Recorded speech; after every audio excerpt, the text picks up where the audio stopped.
Hello friends, good afternoon. Am I audible and visible? Yes, somebody please ping me so that I can begin with today's session.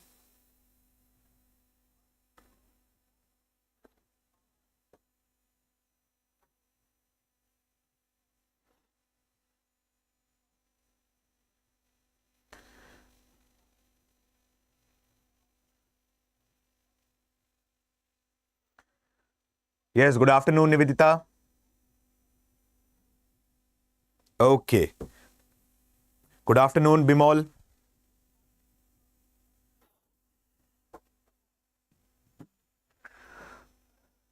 Hello everyone. Hi, this is Alok Ojha. Welcome to StudyIQ IS English. So, we are going through the series of medieval Indian history, and by now we have covered many topics, particularly approximately around 10 to 11 topics of the medieval Indian history series. Like we have covered about the early Muslim invaders, slave dynasty, Khilji, Tughlaq, Sayyid, Lodi, administration. We have also tried to solve the MCQs, particularly related to what we say, the administration of Delhi Sultanate and Delhi Sultanate. And yesterday we had seen one of the most important concept, which is not only important from the perspective of medieval India, but also from the perspective of art and culture. And that was Sufism. Today we are going to throw light on Bhakti movement. So guys, today's session would be a mix of both. Like it would be particularly conceptual plus factual in nature. And here you have to remember many things. Like I'll give you a few examples. Which are the important works of the Bhakti saint Ramanandhu ji? Which are the important works of the Bhakti saint Kabir Das ji? What are some of the important texts related to Bhakti saint from the region of Maharashtra, Ram Das ji? So UPSC usually has a tendency to ask a question on literature as well. So today's session is a mix of both.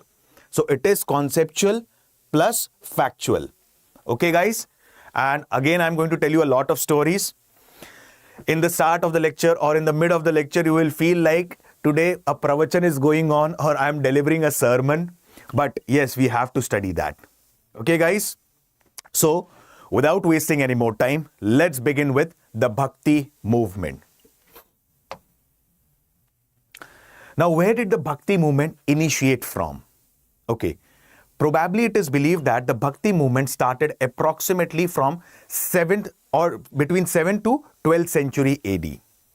And particularly it was after the Islamic invasion. Okay? Like we have studied about that, Muhammad bin Qasim was the first Muslim invader of India. He was followed by Mahmud of Ghazni, followed by Muhammad Ghori.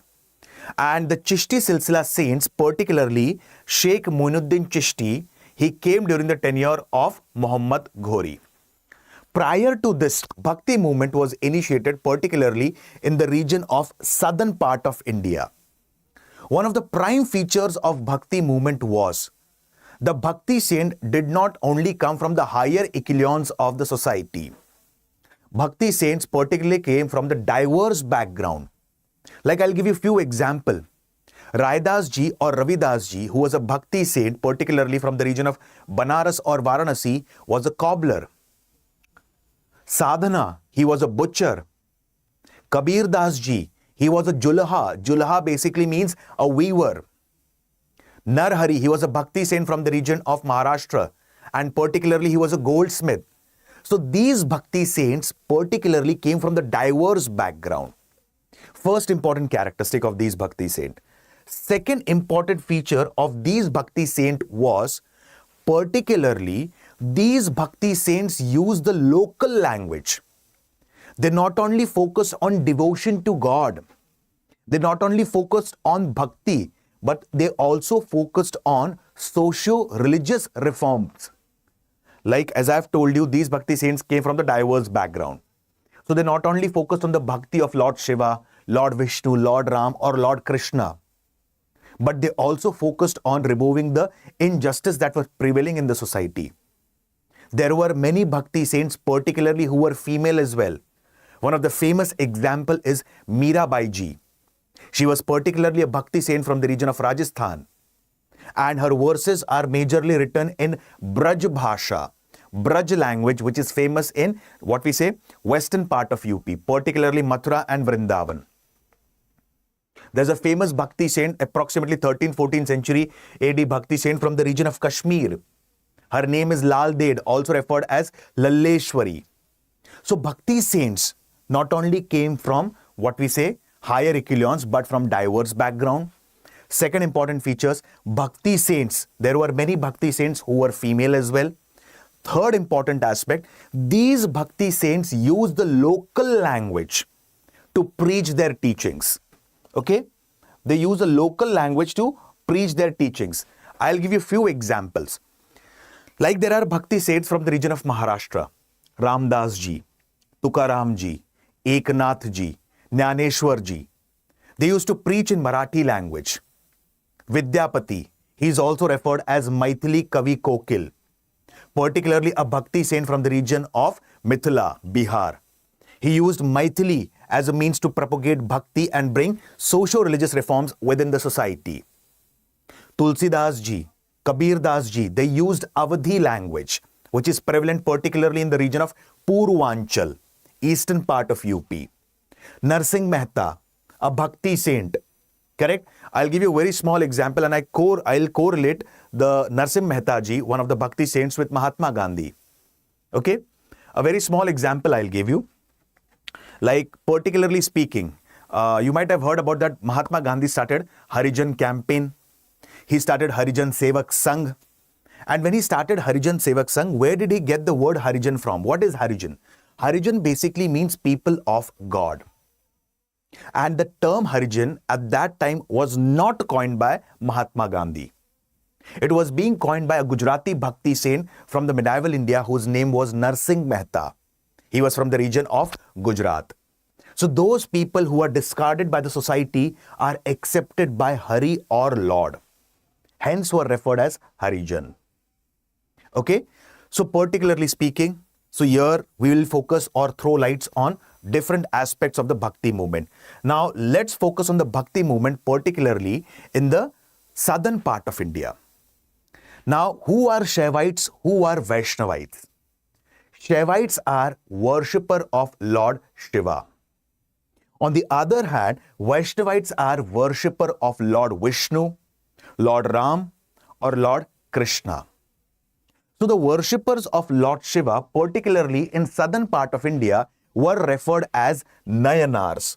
I repeat, the worshippers of Lord Shiva in southern part of India were referred as Nayanar. And as per different Tamil text, as per the different text of the southern part of India, totally there were 62 to 63 Nayanars. Some of the important Nayanars I have mentioned here. Sundar Murti Nayanar, Eripath Nayanar, Kanappa Nayanar. Okay? So these are the important Nayanars of that time. So totally there were 63 Nayanars who were devotees of Lord Shiva. And the compilation of the poems of Sundar Murti Nayanar particularly is referred as Thevaram. I repeat, it is referred as Thevaram. Okay, so please remember this concept.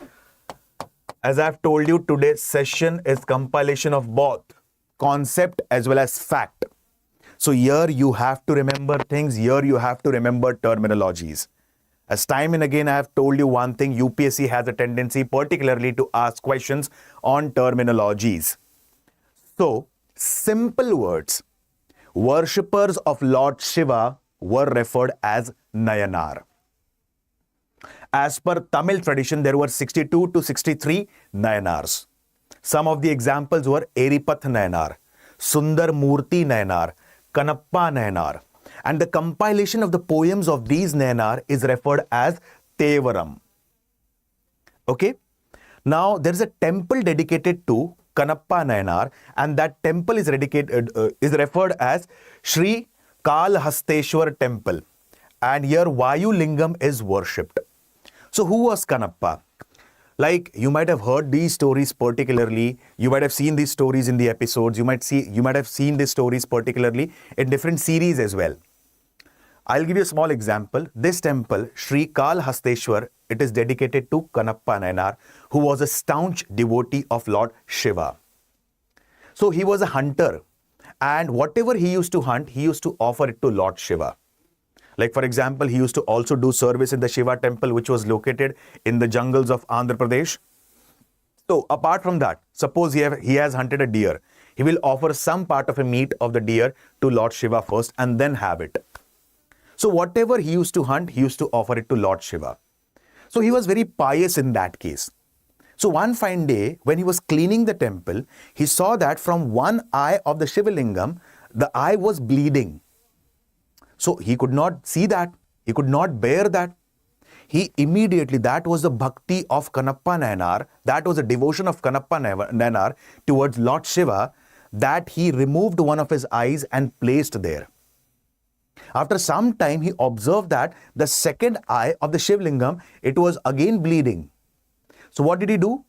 He climbed on the Shivling. He put one of his foot on the second eye so that he could not mistakenly position the second eye there. So what did he do? He removed his second eye and he was putting there where he has put his foot. Many historians or many particularly saints or legendary stories of that time believe that Lord Shiva, he came and he returned back both the eyes of Kannappa. And he was very much happy with the devotion and the bhakti of Kannappa. And there's a temple which is dedicated to Vayu Lingam, located in Andhra Pradesh. And that temple particularly is referred as Sri Kalahasteshwar Temple. Okay? Sri Kalahasteshwar Temple is dedicated to Kannappa Nayanar. So totally there were 63 Nayanars. So just one thing you have to remember. If the question comes up in the examination, who are Nayanars? Very simple words. They are worshippers of Lord Shiva in southern part of India. The compilation of the poems of Nayanars were referred as Tevaram. Okay? And this is one of the story of Kannappa Nayanar. Now this is about Shaivism. What about Vaishnavism? So particularly speaking, who are Vaishnavites? Vaishnavites are particularly worshippers of Lord Vishnu and different avatars of Lord Vishnu. Like you might have heard about this, that there are 10 or 10 avatars of Lord Vishnu. The prime avatars among being them, like is Lord Ram and Lord Krishna. So Vaishnavism in simple words is bhakti or devotion to Lord Vishnu or particularly Lord, what we say, Krishna or Lord Ram. Okay? Now, particularly saying here, as per the South Indian tradition, as per the legendary stories, the worshippers of Lord Vishnu were referred as Alvar. And as per the legendary stories of southern India, there were 12 Alvars. I repeat, there were 12 Alvars. Some of the important ones are Peri Alvar, second, Kulshekhar Alvar, Andal Alvar, Tirumangai Alvar, Madhur Kavi Alvar. And there's a famous story associated with Andal Alvar, and she was a lady. Her name was actually Gothai. Gothai basically means Bhumi Putri. Okay? I'll give you a very small example about this. Like there was a person named as Peri Alvar. Okay? And Peri Alvar, he was a worshipper, staunch devotee of Lord Vishnu.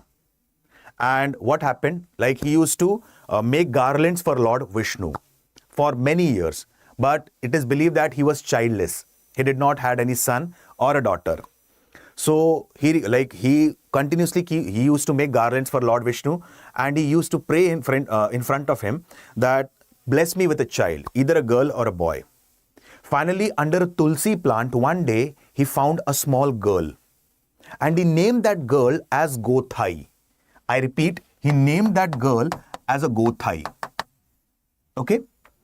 Now he said that I have got this girl particularly because of I have got this girl on the mother earth. So he kept her name Gothai, which means a Bhumi Putri. And it is due to the blessings of Lord Vishnu. Now with the passage of time, this girl Gothai, she grew up. And when she also started like making garlands for Lord Vishnu. And before offering the garland to Lord Vishnu, this girl Gothai, she used to first wear the garland and then used to offer the garland to Lord Vishnu. Okay.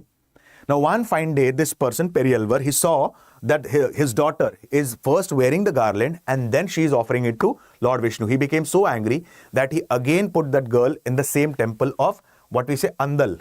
Andal was a temple dedicated to Lord Vishnu. As per legendary stories, Lord Vishnu appeared in the dreams of Alvar, and it said that it's better that the girl wear the garland first and then offer it to me.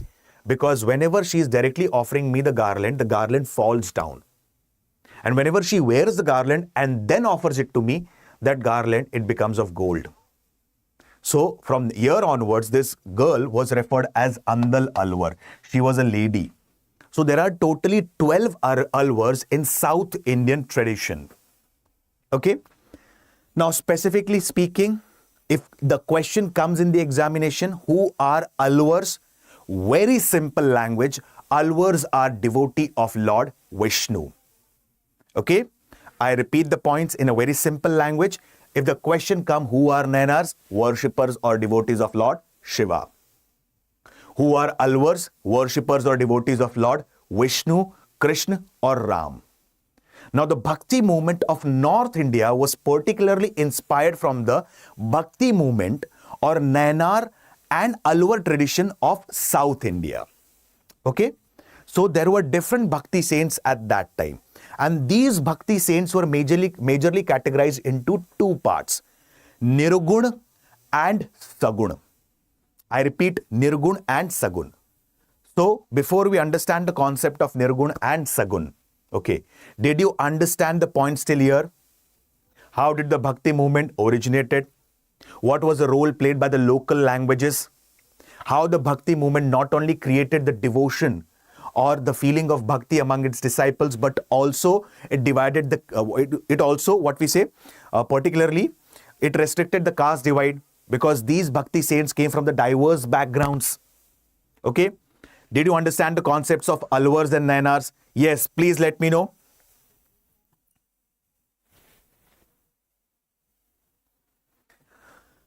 Okay? So, let's move with further part of the session. Here, just have a pen and paper along with you and please keep on noting down important facts. Okay?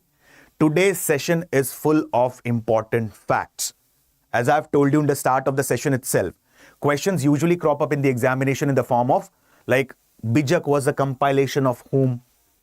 Okay. Then Ramcharitmanas was written by whom? Parvati Mangal or Sakhi Mangal was written by whom? So these kinds of questions crop up in the examination. So I'll be telling you few important stories and after that I'll also tell you what points needs to be noted down. Okay. Now what is the concept of Sagun and Nirgun? Nirgun Bhakti saints believe that God has no forms and attributes. On the other hand, Sagun Bhakti saint, they believe that God has forms and attributes like human beings. Okay? Now, I'll give you a few examples and I'll also correlate one of the examples with Swami Vivekananda ji, whose original name was Narendranath Dutt ji. Okay? Now, particularly in Sagun, they believed in the concept of idol worship. Okay. Like we have seen in the modern India, as a part of Renaissance, there were many socio-religious reformers who were against the system of idol worship, particularly Raja Ram Mohan Roy ji and many others. But Swami Vivekananda ji, he supported idol worship. Okay? Now, I'll give you one of the finest examples about this. Swami Vivekananda ji, once upon a time, he went to the region of what we say Rajasthan and he met the ruler in the Rajasthan. And the ruler was a very good ruler, but he was a bit egoistic and he had a bit of pride in his ancestral lineage. So he was sitting, like Swami Vivekananda ji was sitting in the darbar of that ruler, and there were many paintings of his ancestors there. Okay. And here the ruler commented that idol worship is a futile practice. It is a useless practice. For a while, Swami Vivekananda ji was listening. And after some time, he went near the paintings of those, what we say, his ancestors. So Swami Vivekananda ji started inquiring, who is he? Who is he? So Maharaja, with proud, he said, like, he is my grandfather, he is my father, and so on. So he picked one of the paintings and he tore it. Now the Raja, he got very angry and he said that, I have heard Narendranath ji that you are one of the most, what we say, wise person. You are epitome of wisdom and knowledge. I did not expect this from you. So this, like Swami Vivekananda ji said, like, simple words, it's just a piece of a paper. There's no emotion attached to it. So why are you so much worrying about it? He said, I have an emotion attached to it because it's the painting of my great-grandfather. So here, Swami Vivekananda ji gave a reply. Similarly, people have an emotion attached to the idol. Hence, people believe in idol worship.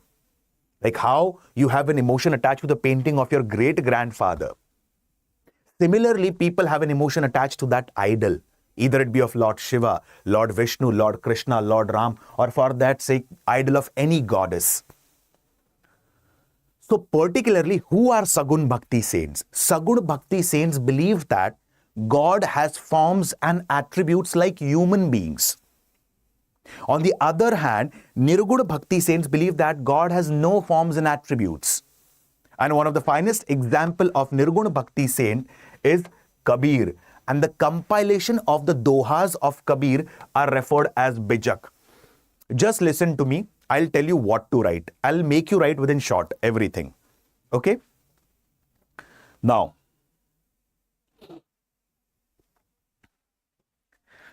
Kabir, like there are many stories associated with Kabir. He was a Nirguna Bhakti saint. Okay. Like the followers or the disciples or the devotees of Saint Kabir, they believe that many have a different opinion and dissenting opinions and different stories about the birth and death of Kabir. Okay? Like many believe that Kabir ji was born to a Brahmin widow and the lady discarded Kabir ji. And there was a Muslim weaver family, like the person were Niru and Nima. They raised Kabir.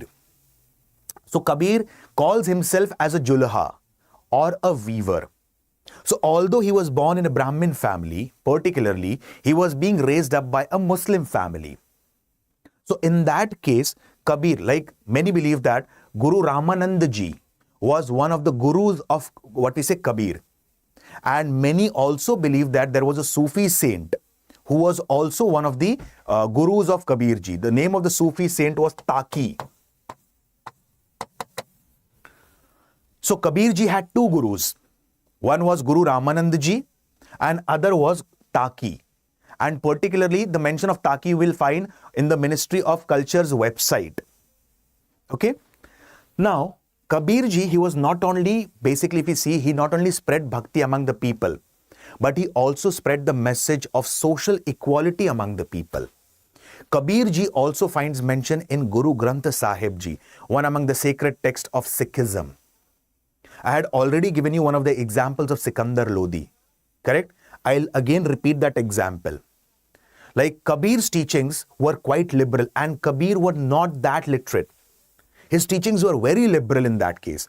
Like the fundamentalistic followers of Islam, it is believed that they had issued fatwa against Kabir for 52 times. And Sikandar Lodi, once upon a time, he was suffering from a disease. And that disease particularly was associated with the rashes on the skin. He used to feel burning sensation on the skin. And he had an unbearable pain. Vaidya, physicians, Bheshaj, Mishaj, Hakim from all the corners of the town have visited this person, Sikandar Lodi, but nobody could cure his disease. Finally, somebody said him, go and meet Saint Kabir in Banaras or Varanasi. Probably he can cure your disease. So this person, Sikandar Lodi, he goes to Banaras and he was waiting outside the hut of Ramanandhu ji. As I've told you, Ramanandhu ji was the guru of Kabir. And somebody has told him, particularly that Kabir ji would be coming within a while for the evening aarti. So you just wait outside. So Sikandar Lodi asked one of the disciples of Ramanand ji, can I wait inside the hut? So he says, I'll take permission from Ramanand ji, just wait outside till then. This person goes in and Ramanand ji says that here only that person can enter into the hut who has not made any discrimination on the basis of religion and caste. First thing. Secondly, he has always preached the concept of non-violence. And the ruler like Sikandar Lodi is not allowed inside my hut because he has neither preached non-violence, because he has always followed the policy of mass massacre. And secondly, he has always discriminated on the basis of religion. He's a bigot. Sikandar Lodi was listening to everything and he got so infuriated or angry that he killed Ramanand ji. Kabir ji arrived and Kabir ji, through his miraculous powers, it is believed that that he again, what we say, gave life to his Guru Ramanandhu ji. And he put one of his hands on this person, Sikandar Lodi, and Sikandar Lodi got cured of his diseases. So there are many miraculous stories associated with Kabir. So Kabir is a Nirguna Bhakti saint. Okay. Now, the compilation of the dohas of Kabir are referred as Bijak. Okay. And one of the famous doha of Kabir is Sakhi. So this is majorly about the one of the Bhakti saints, Kabir. So please note down one Bhakti saint, Kabir. I'll tell you what to write. Please note down fast. Kabir.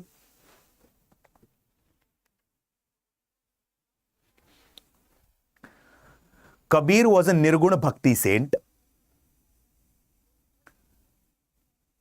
As per historical legendary stories, note down fast. I'll tell you important points to be noted down. As per legendary historical stories, he was born to a Brahmin widow who abandoned him. Kabir was being raised up by a Muslim couple, Neeru and Neema, who were weavers.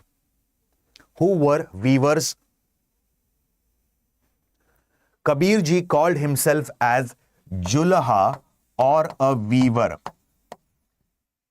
Kabir ji called himself as Julaha or a weaver.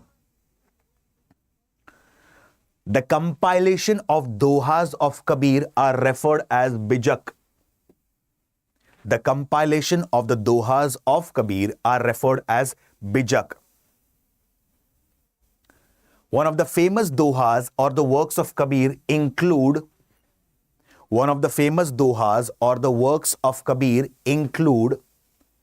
Sakhi. Okay? Please note down only those things that I'm dictating. There's no need to note down the additional things. Okay? I'll help you out in making the notes for your revision. Hence, only note those things which I'm dictating. Moving on next. Sagun Bhakti saint, as I've told you, I have given you the example of Swami Vivekananda. Sagun Bhakti saints are those saints who believe that God has forms and attributes like human beings. And they believe in the worship of Lord Shiva, Lord Vishnu or Lord Krishna in a human form. Correct? Like we have not seen Lord Ram, but we have glorified him like a human. Correct? Like he has two hands, or we have depicted him like a human. Similarly with Lord Krishna. Okay? Now let's understand about the Sagun saints. The first saint is Ramanand. Ramanand, he was the guru particularly of Kabir ji. And Ramanand ji had many disciples. Ravidas ji or Raidas ji was a disciple of Ramanand ji. Sadhana, a butcher, he was a disciple of Ramanand ji. Kabir was a disciple of Ramanand ji. And Ramanand ji is considered as the first Bhakti saint of North India. And he was born at a place called as Prayag, which is located in Uttar Pradesh. Okay? Now, he believed in two important principles. One was perfect love for God, and second was human brotherhood. Here in perfect love for God, he meant to say about one important concept, and that concept is referred as piousness, purity of thoughts. Correct? I'll give you a very simple example, probably a hypothetical story. Okay, today's session, it might sound like I'm, saying a pravachan to every one of you, but you'll enjoy the session because here it is full of stories. Although these are like pravachans, but let's understand them. Okay, so I'll give you a few examples.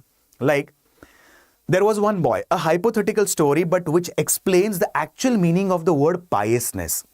Why piousness of thoughts are more important. Why piousness of your work is more important. Okay, now there was a boy, and this boy, he was a very healthy boy, but he never worked. And his parents were fed up of him, like, you continuously keep on eating, you're not working, and you have 3 sisters. Like, we cannot feed you anymore. We have 3 daughters to marry. So go and earn. Otherwise, we'll, discard you from this home. He tried to find a job, but he did not get any job. So his parents discarded him from the home. So he goes into one of the ashrams and he meets one of the gurus. And he says that just keep me in the ashram and just feed me for the 2 times. I would be more than happy. So the guru said, okay. So he was very happy with his life in the ashram, in the hospice. So one fine day, there was something called as Ekadashi. Now what is Ekadashi? It's a vrat dedicated, or it's a fasting dedicated to Lord Vishnu. And in the ashram, the guru said particularly that on the day of Ekadashi, which is also referred as Gyaras, we do not prepare any food here. Everyone has to go for a rigorous fasting. Now this person, he became completely tensed and goes to the gurus. If I do not have a food, I will faint. So Guru says this is a tradition, you have to follow this. But if you cannot control your hunger, you just go near the riverside, okay? Prepare your food there. I will give you the resources from the ashram. So this guy was like, okay. Just a second. So this guy was like, okay, I'll go near the riverside. So Guru gave him the all grocery and a few, what we say, the masalas and so on, that you can go and prepare your food there. Before he was leaving, Guru said that before you consume the food, offer the food to Lord Ram. So he said, okay. So he prepared the entire food and he thought that actually Lord Ram would be coming to have the food. So he started praising Lord Ram. He started chanting the mantras of Lord Ram for the next 10 to 15 minutes. But Lord Ram did not come. Finally, he got angry and he said, are you coming or shall I have the food? So legendary stories believe that Lord Ram came along with Devi Sita. So rather than feeling happy for it that Lord Ram and Devi Sita has given me the darshan, he became sad. He said that I have prepared food only for 1 person, 2 persons, for me and you. How will we get the food for the 3rd person now? Lord Ram started laughing and he said, don't worry, the food will suffice. He goes away. Then the next Ekadashi comes. So he says to the Guru that I want more food, I want more grocery because there are 2 gods that they come. Guru thought that he has a healthy body. So he might be hungry last time. So I'll give him the more groceries so that he can prepare more food. Guru gave him. Now he prepared the food, started calling for God, Lord Ram and Devi Sita. Lord Ram, Devi Sita also arrived with Lord Hanuman. Okay. So when they arrived particularly, it is believed that this person, again he became sad. I have made food only for 3 people. We are 4 now. So he said, Lord Ram said, don't worry about this. Now before Lord Ram was leaving, he said like, this person asked Lord Ram, for the next time, how many of you are coming? Please let us know. So he said, like Lord Ram said, don't worry. Next Ekadashi, he asked Guru the food of at least 10 people. Now Guru, he had a suspicion on this person that he alone cannot eat the food of 10 people, although he might be so much healthy. So he gave him the grocery, but he started following him secretly. So he went there. Before preparing the food, he called all the gods. And he said that, I knew many of you will come. So I want you guys to prepare food for me. So secretly Guru was watching him. And when Guru was watching him, Guru asked him, are you insane? Are you mad? Whom are you talking to? Okay. He said, I'm speaking to Lord Ram. I'm speaking to Goddess Sita, Lord Hanuman. Where are they? Guru asked him. So this person, he got surprised and he asked Lord Ram, you are visible to me, but you are not visible to my Guru. What's the reason? Lord Ram gave a very simple answer. Your heart is more pious in comparison to your Guru. Hence, I'm visible to you. I'm not visible to your Guru. So here particularly, Ramanandji through this incident tries to say one important thing, that piousness of heart is more important. And in prayers, what happens? You need to have particularly more faith in whatever you are believing. Correct? Many times what happens, we pray to Lord for some time. And when our prayers are unanswered for some time, we lose faith in God. So what do? We change the God. Suppose if we worship Lord Vishnu, now we'll start worshipping Lord Murugan. Then we'll start worshipping Lord Ganesha. Correct? The best aspect here is to have faith in Lord. Hope you understood here, Ramanandji. Thanks, Yash. Thanks a lot. So particularly, this was about one of the Bhakti saint whose name was Ramanandji. Let's move on with further about the disciples of Ramanandji. Now let's understand few disciples. First disciple was Kabirji, a Muslim weaver who called himself as a Julha. Okay? And as I've told you, he was a Nirguna Bhakti saint. Okay. Second important was Raidas ji or Ravidas ji, who is also referred as a cobbler. He was cobbler by profession. Okay. Now, particularly speaking, there's a story about Ravidas ji or Raidas ji. A very short story. Again, a story particularly which is what we say hidden in the books of legendary stories, I can say, or mythological stories. Like Raidas ji or Ravidas ji, he belonged to the downtrodden section of the society. He worked as a cobbler, and in that case, he continuously used to chant the name of the Lord. Although he is doing his duty, still in his mind, he is chanting the name of the Lord. Okay? Now, particularly speaking, what happens? Like once upon a time, he was making a slipper. And there was a Brahmin who approached him. And when the Brahmini approached him, his slippers were being torn. So he asked him, please make my slippers. He said, okay. He started making the slippers of that Brahmin. And he asked him one thing, where are you going? So he said that I'm going to have a dip in the holy Ganges river. I'm going for a Ganga Snan. And that will, what we say, remove all my sins. After that, I will do Sandhya Vandan, perform my pujan. And then I'll come back. So he gave him the chappal and he said that, why are you asking me? And what do you know about these things? So it's better you do your work. He said, yes, I don't know anything about this. So the Brahmin asked how much money. He said nothing. So he said, like when Brahmin was leaving, Ravidas ji or Raidas ji said, he gave a small coin. Okay, and he said that offer this to Ganges river. Brahmin went. He had a dip in the holy Ganges river. He performed Sandhya Vandan, his pujan. And while coming back, he remembered one thing, that cobbler had given me a coin. I'll offer this coin to Ganges river. And he offered that coin. Legendary stories, mythological stories believe that from there, he got a bangle of gold. He came back.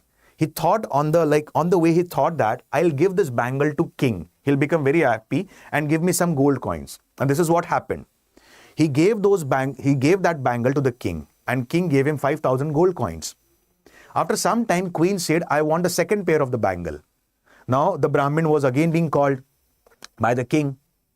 So he started giving excuses. But king now threatened him that if you do not get the second pair of the bangle, I'll kill you. Or else for the second pair of the bangle, I'll pay you 10,000 gold coins.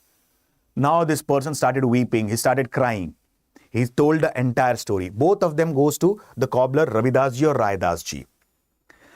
And it is believed that Ravidas ji, he took a bowl. In this, he poured certain Ganga Jal, that is the holy water of river Ganges. And he prayed to river Ganges that I don't have any greed for gold.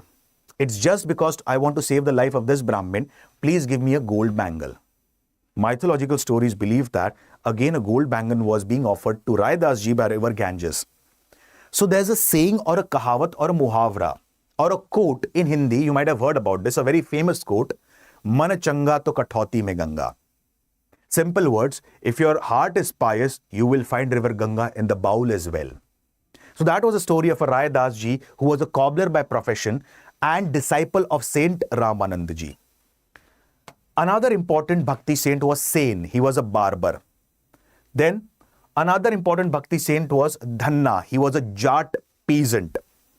Sadhana. He was a butcher. And he was again a devotee of Lord Vishnu in the form of Shaligram. I'll give you a very small example about this. Okay? I'll make you write things, don't worry. I'll make you write things, just listen to me right now.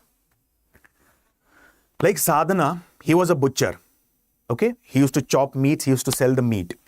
And although he's chopping meat, continuously he used to chant the name of Lord Vishnu. Everyone used to criticize him. Everyone used to curse him. What kind of a person is he? On one hand, he's killing the living beings. That is, he's chopping the meat. And on the other hand, he's chanting the name of the Lord Vishnu. He never answered anything to anyone. Okay? So one fine day, he was going through the jungles and he came across a small stone. So he picked up that stone and he thought that I can use this stone. It looks good. I can use this stone as a part of weights and measures. He took that stone. Now somebody came to his shop and told him that please give me 1 kg of meat. He put that stone and it is believed that particularly started measuring. So he believed that yes, this stone is equivalent to 1 kg. After some time somebody comes and says, please give me 2 kg of meat. Again he puts the stone. The specifically stone becomes of 2 kg. So he believed that this is a miraculous stone. And the news spread into the entire village. Now the Brahmin or the chief priest of the temple of that village comes to meet Sadhana and says that this is nothing but Shaligram, one of the forms of Lord Vishnu, and you are using him as a weight and measure. Give it to me. So he was being given and he was being worshipped in the temple. Lord Shaligram or Lord Vishnu particularly came in the dream of that priest and said that give me back to this person's sadhana, because although he's doing his work, he's continuously chanting my name. So this was the story of Sadhana, a butcher, a disciple of Saint Ramanand. Narhari, a goldsmith. He was again a bhakti saint and a disciple of whom? Saint Ramanand ji, who was the first bhakti saint of North India. Now, let me give you a small example about this.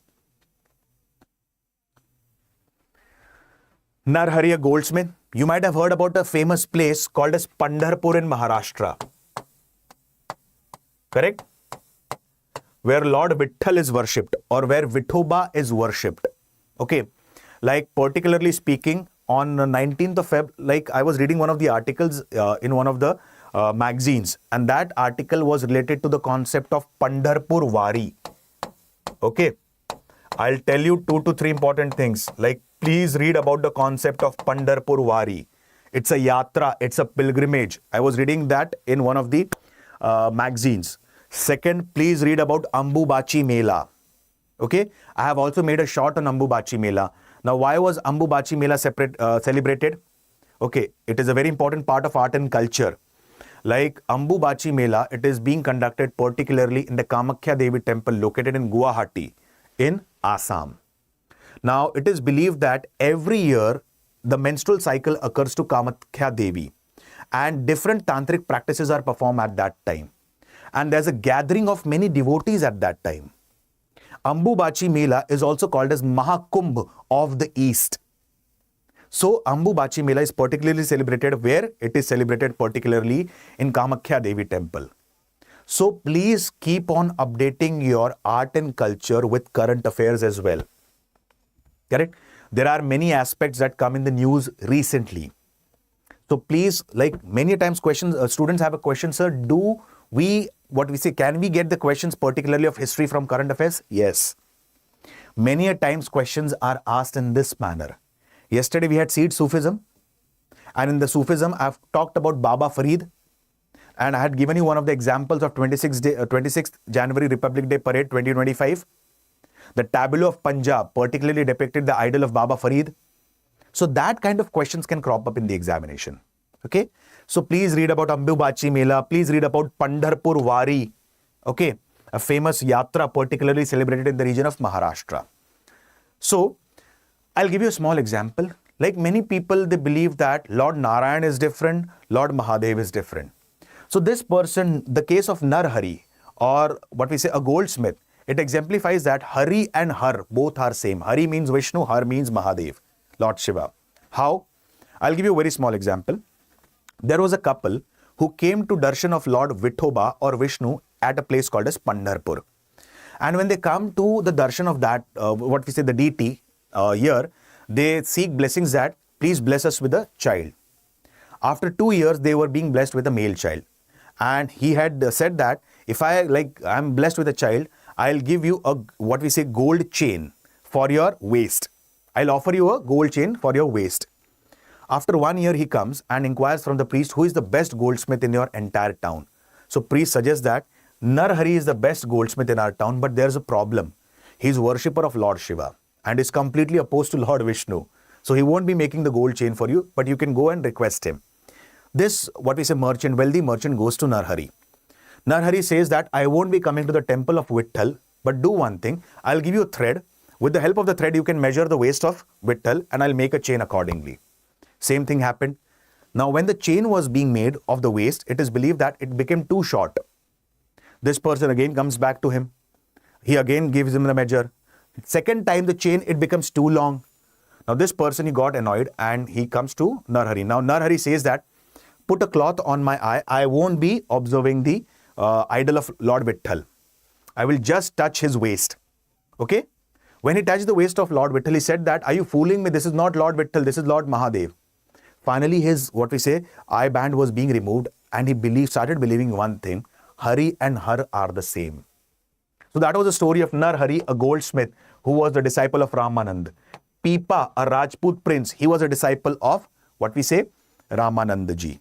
So please note down important points. Okay. Stories are different aspects. Stories seems interesting.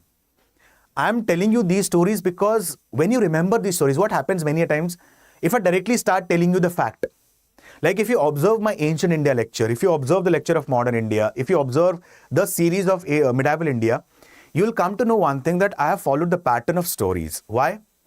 Even in the examination hall, if you're not remembering the exact fact, you'll remember the story. And with the help of the story, you will land up getting your answer because you will try to correlate with that fact. Okay? Please note down Ramanand.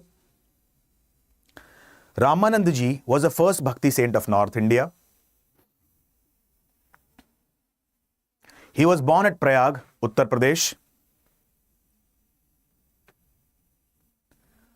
Few of the disciples of Ramanand ji includes Kabir, a Muslim weaver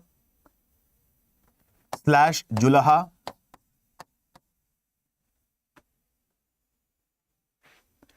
Raidas ji or Ravidas ji, a cobbler. One more important point you need to note down. Raidas ji or Ravidas ji, who was a cobbler, okay, and the disciple of Raidas ji or Ravidas ji was Miraabai. She was a Rajput princess, particularly belonging to Sisodia dynasty. So Raidas ji or Ravidas ji, cobbler, and his disciple was Miraabai. Sen, a barber. Dhanna, a Jat peasant. Sadhana, a butcher. Narhari, a goldsmith from the region of Pandarpur. Also in box, write about, just keep a fact for you so that you will at least watch a video on Pandarpurwari. Right, Pandarpurwari, Ambubachi Mela. Please note down. It's important from the perspective of art and culture. Just note down somewhere. Okay. Then Pipa, a Rajput prince.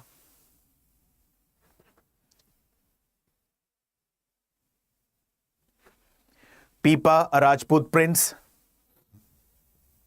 Okay. Chaitanya Mahaprabhu. He was a Bhakti saint from the region of Bengal, and he is also referred as Vishwambar Mishra. And he was a devotee of Lord Krishna and Goddess Radha. So simple words, he was a devotee of Krishna and Radha. And he played a very major role in spreading Vaishnavism, particularly Bhakti of Goddess Radha and Lord Krishna, particularly in the region of Bengal. And he's also called as Chaitanya Mahaprabhu or Gaudiya Mahaprabhu. Okay? Gaudiya Mahaprabhu. Who wrote his biography? Krishnadas Kaviraj. So please note down Chaitanya Mahaprabhu, also referred as Vishwambar Mishra. Chaitanya Mahaprabhu, also referred as Vishwambar Mishra, was a Bhakti saint from the region of Bengal. Staunch devotee of Goddess Radha and Lord Krishna. His biography was being written by Krishnadas Kaviraj. A factual thing, guys.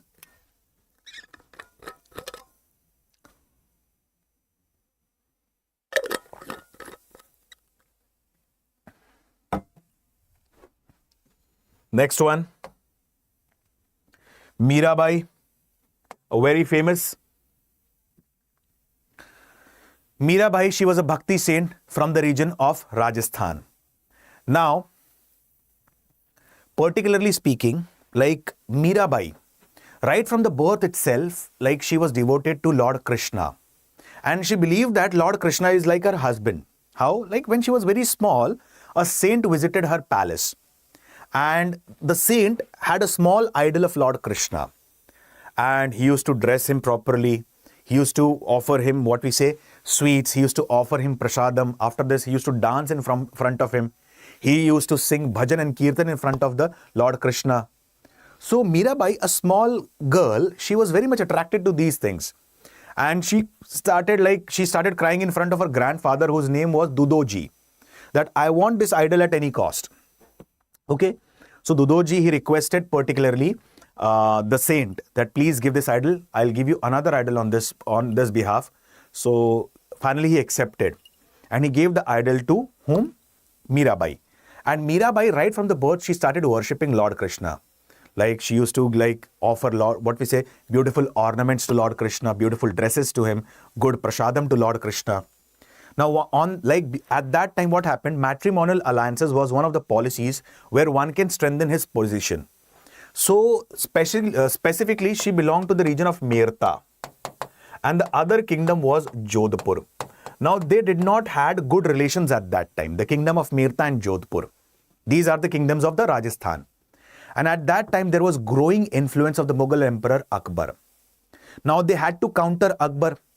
And as I've told you, matrimonial alliances is one of the best policies to save oneself. We have seen many examples in ancient India. So what happened? The ruler of Merta, particularly he decides to marry Miraabai to one of the rulers named as Bhojraj. I'll give you a small example. The ruler was Maharaja Sangram Singh. And Maharaja Sangram Singh, he had many sons, he had 4 sons. One of the son was Raja Bhojraj. One was specifically Raja Bhojraj, Uday Singh. So there were 4 sons. So what happened? Miraabai was married to Raja Bhojraj. And Miraabai, she said to Raja Bhojraj on the very first day itself, I'm already married to Lord Krishna. So initially he did not take him seriously. But later on it is believed that he started observing one thing, that she is so entrenched into bhakti of Lord Krishna that she is hardly paying attention to him or his in-laws. After some time, Raja Bhojraj passed away. But still, Miraabai ji, she was involved in bhakti of whom? Lord Krishna. Now, Bhojraj's sister, whose name was Udabai, she made a plan many times to kill Miraabai, but all the plans were unsuccessful. Snake was sent, a cobra was sent in a basket, but it got converted into a diamond necklace. She was it is believed that she was given a poison to be consumed, saying that it's a holy nectar. But she didn't die at that time. So after some time, she was being discarded by the family of the Raja, Bhojraj. Now she goes back to Merta, but in Merta she is also not accepted. Finally, she moves to Vrindavan, and from Vrindavan she moves to Dwarka. And she preaches the love of Radha and Krishna. So particularly, the important verses of Miraabai is Padavali. And majority of the verses of Miraabai ji is in Braj Bhasha or Braj language, particularly spoken in certain parts of Rajasthan and major parts of Western UP, particularly Mathura and Vrindavan. So this is about Miraabai. She was disciple of whom? Raidas ji or Ravidas ji. A while back we have seen about this. So please note down fast. Miraabai.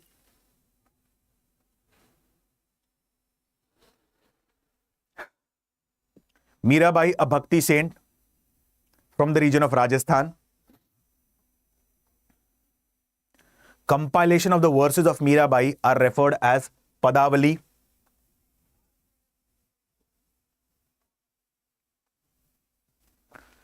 Spread the bhakti of Radha and Krishna, particularly in Western UP and major parts of Rajasthan. Major parts of Rajasthan. Okay. Tulsidas ji. Now my question is, who wrote Ramayana? Yes, guys. My question to you is, who wrote Ramayana? Yes.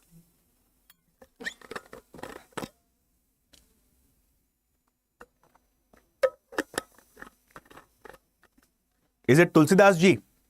Yes. My friends, Ramayana was written by Maharshi Valmiki ji. And Ramcharitmanas, it was being written by Tulsidas ji.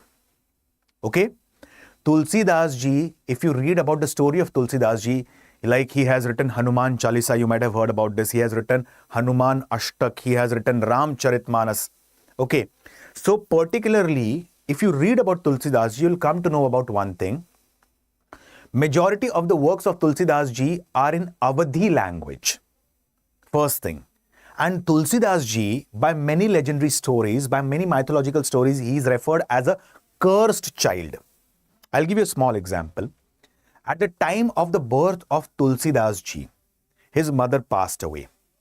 And his father Atmaram Dubey discarded this small child. So the lady who was delivering his mother, okay, she took this child. And in fact, it is believed that the lady's husband, particularly, he got angry that if his father has discarded and if the astrologer has said that he's a cursed child, why did you accept this child?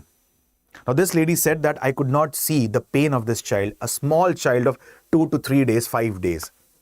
So, specifically, it is believed that when Tulsidas ji, he became of 10 years of age, like this lady was being bitten by a snake and she died. So, lady's husband, what did he do? He put, he thrown Tulsidas ji out of his home.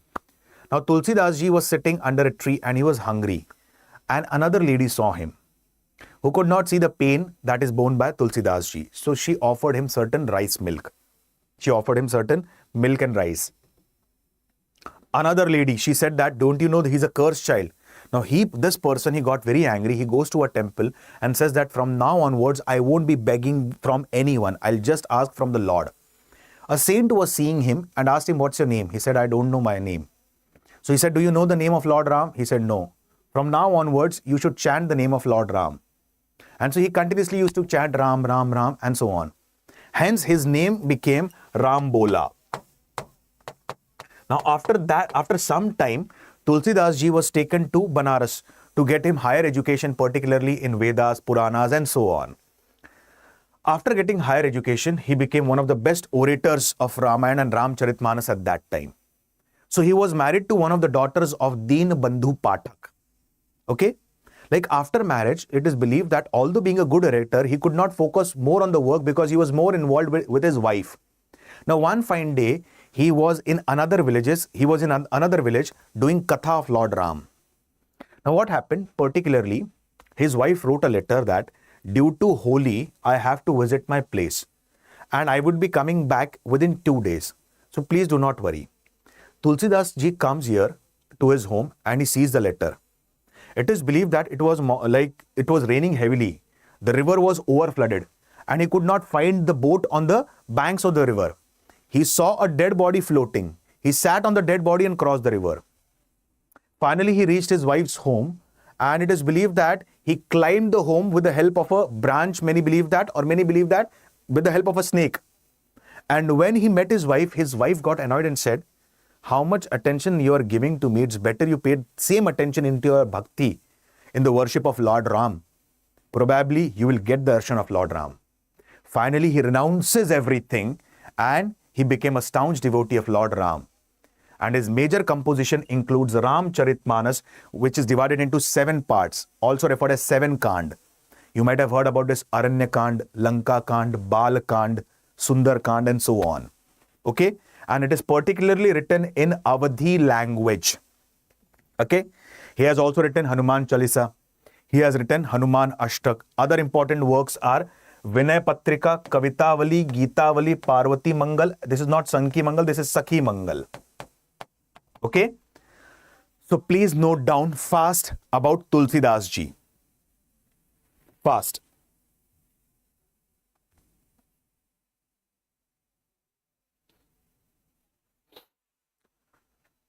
Tulsidas ji,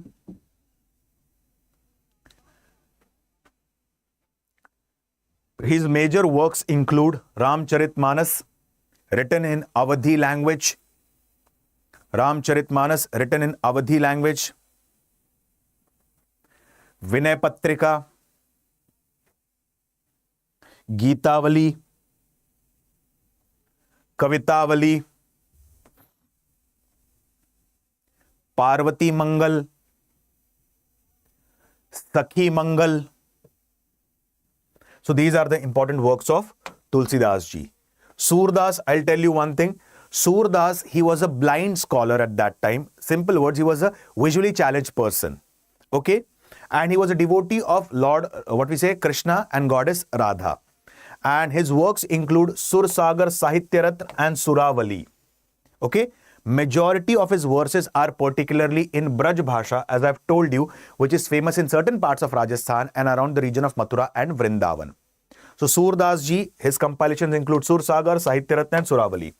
Shankar Dev, he was a famous bhakti saint, particularly from the region of Assam, and he popularized the bhakti of what we say Lord Krishna and Radha, particularly in the region of Kamrup or Assam.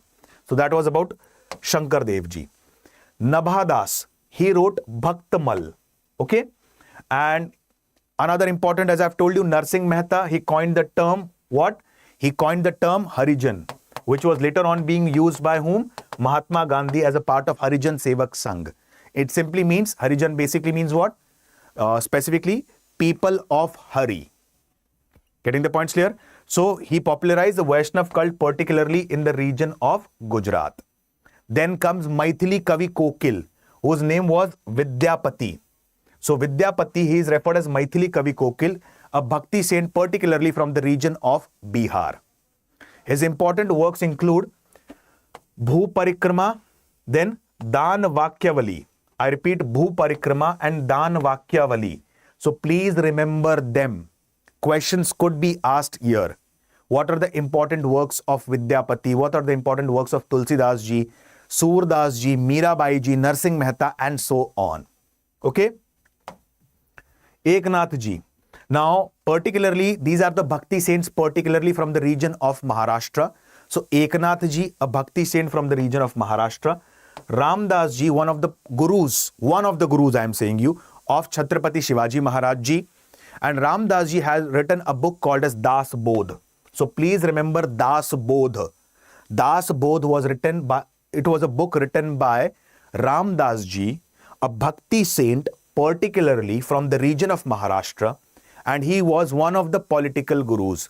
I am saying one of the political, okay? Not only the one.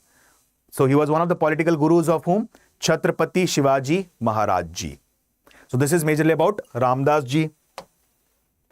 Jnaneshwar, another important Bhakti saint, particularly from the region of Maharashtra.